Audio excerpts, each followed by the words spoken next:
Back again to the review here, and today we're going to talk about and review Rocky 3.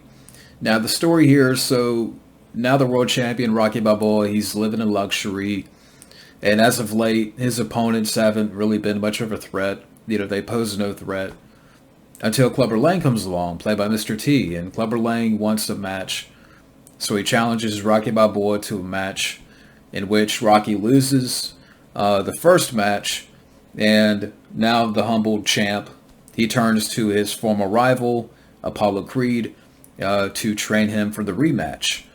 And that's the story here with Rocky 3. Of course, it's written and directed by Stallone here. Now, one thing about the sequels here, when you get to Rocky 3 and 4, and maybe a little bit of 5, was there's a change in the story, and, change in the formula of the series. Where the first two movies are very story forward. The first Rocky film, it's more of an underdog story. Rocky 2, he wins at the end. And those two movies, have a certain, again, formula and tone, where you get to, Rocky 3 and 4, it's more about the entertainment value. It's more about, kind of Rocky becoming more larger than life a little bit.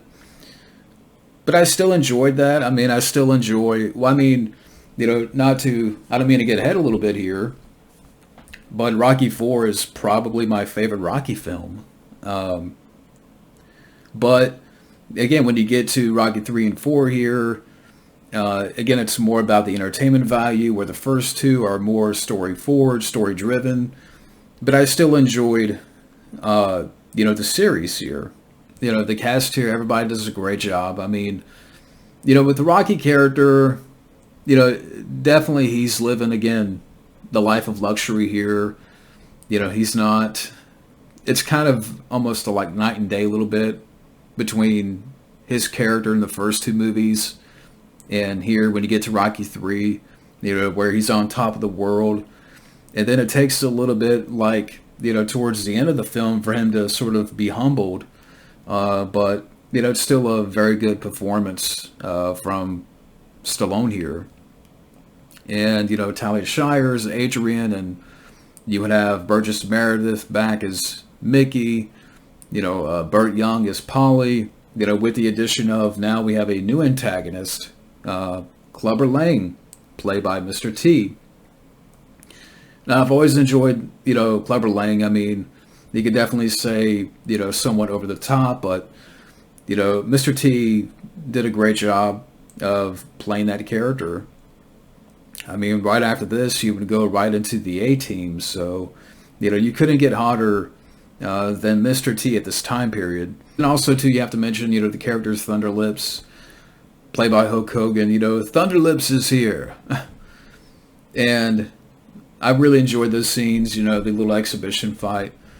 But, also, too, with Rocky 3, you can't talk about Rocky 3 without mentioning Eye of the Tiger. Another, iconic thing about this movie is Eye of the Tiger, which got nominated for Academy Award.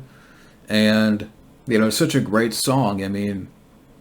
That's another one of those songs that, how many times has someone been to the gym or, would go for a jog and they would have that on their playlist.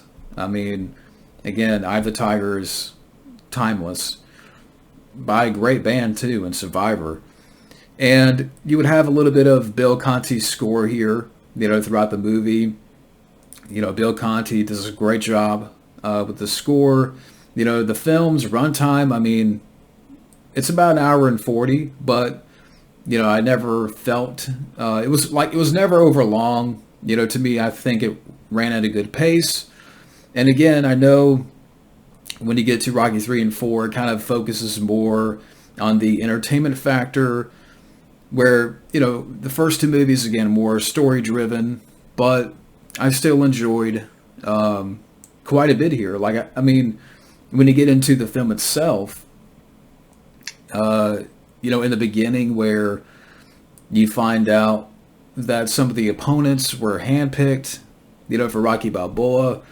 And then, like in the beginning, you see Clubber Lang, training, you know, uh, training for, a fight coming up. And, Mickey is, there's a scene, a moment in the film where, Mickey, warns Rocky about Clubber Lang. He'll knock you in tomorrow, Rock.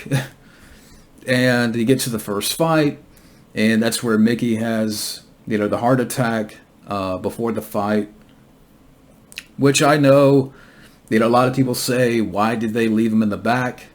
Which the paramedics, I think they called for paramedics, but they never moved him to a hospital.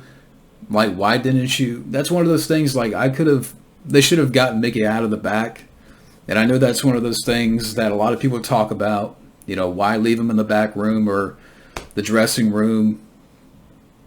And it's a sad scene, when Mickey dies. And that's one of the things too about with Rocky 4. Like, I wish Mickey was still there. And soon after, Rocky meets Apollo, and Apollo wants to train Rocky, so Rocky goes to LA.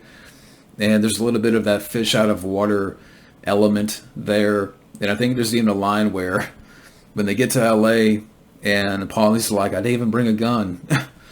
And, they start the training. And, Rocky, he's not totally there because of, Mickey being gone. He's like, I'm afraid. We all remember that scene on the beach where he's talking to Adrian. I'm afraid for the first time in my life. And, after that moment of talking to Adrian, he gets that fire back, that eye of the tiger. He gets back into the training, leading up to the rematch. And then when you get to the final match, to me, it's my favorite fight of the series. Clubber Lang versus Rocky Balboa. I mean, going back and rewatching this fight, the hits are very intense and fierce. I mean, go back and, look at the fight on YouTube. I mean, just the way it was shot and, the hits, you could definitely feel the impact of the hits. And again, the hits are very intense. Yeah, it's my favorite fight of the series. So with all that being said, it's time to get to my overall thoughts on Rocky 3. A great third entry that, while brings a different direction with the formula and tone, it delivers on entertainment with an iconic song in Eye of the Tiger, an enjoyable villain in Clubber Lang, and my favorite final fight. And out of 5 stars, I'm going to give Rocky 3 4.5 out of 5 stars. But that's it for now. Thank you for watching, and have a good day.